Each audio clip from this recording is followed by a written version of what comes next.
గలం మీది Royals news కి శ్రీ సత్యసాయి జిల్లా మడకశిర నియోజకవర్గంలో జగన్ అరాచక పాలనను ప్రజలకు తెలియజేయడానికి పెద్ద ఎత్తున పార్టీ శ్రేణులతో కలిసి నియోజకవర్గంలోని 5 మండలాలలో బైక్ ర్యాలీ నిర్వహిస్తున్న తెలుగుదేశం పార్టీ కూటమి అభ్యర్థి సునీల్ కుమార్ ఈ సందర్భంగా మాట్లాడుతూ తెలుగుదేశం పార్టీ వచ్చే ఎన్నికల్లో గెలిచి సంపూర్ణ మద్యపాన నిషేధం చేసే విధంగా చూస్తుందని, రాష్ట్ర ప్రభుత్వం బాగుపడాలంటే నారా చంద్రబాబు నాయుడుని ముఖ్యమంత్రి చేసుకోవాలని తెలిపారు. ఖాతాలోకి వైఎస్ఆర్సీపీ పార్టీలోకి రావాలి కాబట్టి మద్యపాన షాపుల్లో వీళ్ళంతా మద్యం షాపుల్లో డిజిటలైజేషన్ కాకుండా అడ్డుకున్నారని ఈ సందర్భంగా నేను తెలియజేస్తున్నాను.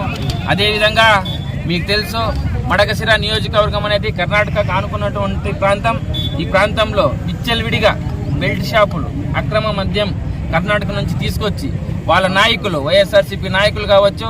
అదేవిధంగా నేను ఒక విషయం చెప్తున్నాను, 2021లో ఇదే వైఎస్ఆర్సీపీ అభ్యర్థి అయినటువంటి ఈర్లక్కప్ప గారి మీద అక్రమ మద్యం కేసు నమోదైంది. దాని తాలూకు ఎఫ్ఐఆర్ కూడా, ఛార్జ్ షీట్ కూడా తొందరలో రిలీజ్ చేస్తామని ఈ సందర్భంగా నేను తెలియజేస్తున్నాను. వైఎస్ జగన్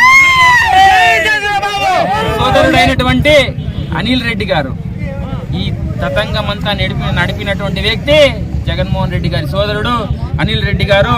అదేవిధంగా మద్యం అమ్మకాల మీద వచ్చినటువంటి ఆదాయాన్ని వీళ్ళందరూ చేరి పంచుకున్నారు. రాబోయే రోజుల్లో తెలుగుదేశం పార్టీ అధికారంలోకి వచ్చిన తర్వాత క్రమ పద్ధతిలో మద్యపాన నిషేధాన్ని అమలు చేస్తామని ఈ సందర్భంగా నేను హామీ ఇస్తున్నాను.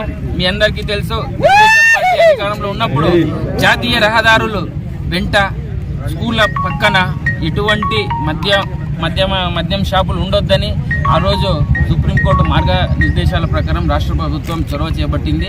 కానీ ఈరోజు దాన్ని కూడా పాతరేస్తూ ఈ వైఎస్ఆర్సీపీ ప్రభుత్వం ఎక్కడ పడితే అక్కడ అక్రమంగా మద్యం షాపులు కూడా తీసుకొచ్చి ప్రజల జీవితాలతో చెలగాటలాడుతున్నాయి.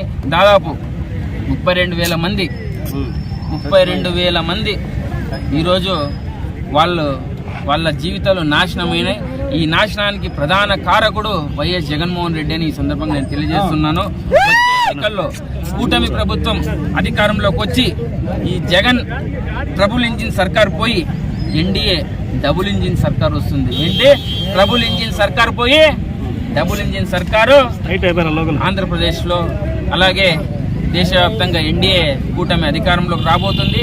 తప్పకుండా ఈ బాధితులందరినీ, మద్యపాన బాధితులందరినీ, వాళ్ళందరికీ సరైన చికిత్స కూడా చేసి మద్యపాన నిషేధం గ్రాడ్యువల్గా తగ్గిస్తామని ఈ సందర్భంగా తెలియజేసుకుంటూ ఇక్కడికి వచ్చినటువంటి ప్రతి ఒక్కరికి నమస్కారాలు. అదేవిధంగా మడకశిరాలో ఈరోజు ఈ జే గ్యాంగ్కి వ్యతిరేకంగా, ఈ జే గ్యాంగ్ మద్యపాన నిషేధానికి ప్రభుత్వం చేసినటువంటి అరాచక వ్యతిరేకంగా ఈరోజు బైక్ ర్యాలీ చేపట్టడం జరిగింది. అన్ని మండలాల హెడ్ క్వార్టర్ల మీదుగా ఈరోజు బైక్ ర్యాలీ సాగుతుంది. ఈ బైక్ ర్యాలీ యొక్క ముఖ్య ఉద్దేశం ప్రభుత్వ వ్యతిరేకతను చూపెట్టడం, అలాగే చేసినటువంటి మద్యపానం కానీ వీళ్ళు చేసినటువంటి అక్రమ అరాచకాలని ప్రజలకు వివరించే విధంగా ఈ బైక్ ర్యాలీ సాగుతుందని ఈ సందర్భంగా తెలియజేస్తూ అందరికీ నమస్తే.